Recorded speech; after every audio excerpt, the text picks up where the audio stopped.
Hi friends, అందరికీ నమస్కారం. ఈరోజు మనము రుణానుబంధం గురించి ఒక కథ రూపంలో తెలుసుకుందాం. ఏమిటి అంటే, రుణానుబంధ రూపేణ పశుల్ పక్షుల్ సుతుల్ సతుల్ అని చెప్పడం జరిగింది మన పెద్దలు.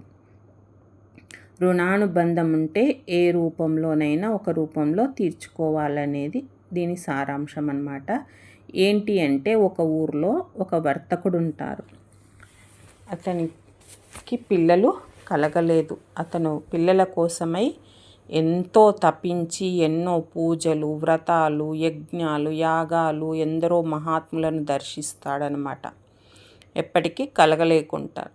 ఒకసారి ఆ ఊరికి ఒక గురువుగారు వస్తారు. ఆ గురువుగారిని కలిసి అడుగుతాడనమాట, మాకు పిల్లలు కలగలేదు స్వామి, ఏదన్నా తరుణోపాయం చెప్పండి అని. సరే, నేను చెప్పినట్టు చెయ్యి, నేను అడిగింది ఇస్తావా అంటే సరే అని అతను ఏదో ఒకటి మంత్రిచ్చి ఇస్తాడు. దానివల్ల అతనికి పిల్లవాడు పుడతాడనమాట. అయితే ఆ పిల్లవాడు పుట్టిన వెంబడే ఆ ఋషి వచ్చి, నాకు ఈ పిల్లవాడిని ఇచ్చివెయ్యి అని చెప్పి తీసుకొని వెళ్ళి ఆ అబ్బాయిని ఒక దగ్గర పూడ్చిపెడతాడు. అలాగే రెండవసారి కూడా ఇంకో అబ్బాయి పుట్టడం, ఆ అబ్బాయిని కూడా తీసుకెళ్ళి పూడ్చడం జరుగుతుంది. గురువు అలా ఎందుకు చేస్తున్నాడో అర్థం కాదు. వాళ్ళిద్దరూ భార్యాభర్తలు విలపిస్తూ ఉంటారు. కానీ గురువుకిచ్చిన మాట కోసం ఏమీ చేయలేకపోతారు. ఇక మూడవసారి కూడా వారికి సంతానం కలుగుతుంది.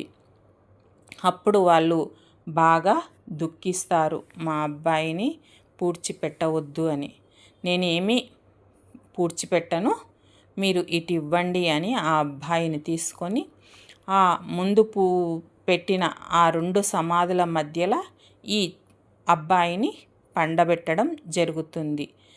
పండబెట్టి మంత్రించిన జలము ఆ అబ్బాయిపై చిలకరిస్తాడనమాట. ఆ సమాధుల మీద కూడా చిలకరించడం జరుగుతుంది. అప్పుడు ఆ మొదటివాడు రెండో అబ్బాయిని అడుగుతాడు, ఏంట్రా, ఎందుకు ఈయన కడుపులో పుట్టావు అని అడుగుతాడు. అప్పుడు ఆ రెండో అబ్బాయి అంటాడు, పోయిన జన్మలో నాతో ఎంతో శ్రమ చేయించుకొని నాకు కొంత కూడా డబ్బు ఇవ్వలేదు, అందుకే ఇప్పుడు కొడుకుగా పుట్టి ఆ రుణం వసూలు చేసుకుందామనుకున్నాను.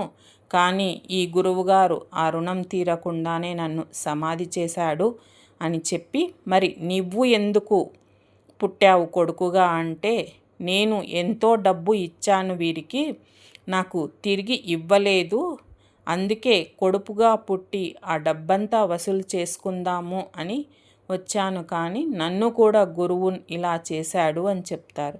ఇద్దరు కలిసి మూడోవాణ్ణి అడుగుతారు, నువ్వెందుకు పుట్టావురా వీరి కడుపులో అంటే, ఒకానొక జన్మలో వీళ్ళు నాకు డబ్బు లేకపోతే ఎంతో సహాయం చేసి నన్ను ఒక కన్న కొడుకులాగా చూసుకున్నారు, అందుకే ఇప్పుడు కొడుకుగా పుట్టి వాళ్ళ రుణం తీర్చుకోవాలని వచ్చాను అని చెప్తాడనమాట.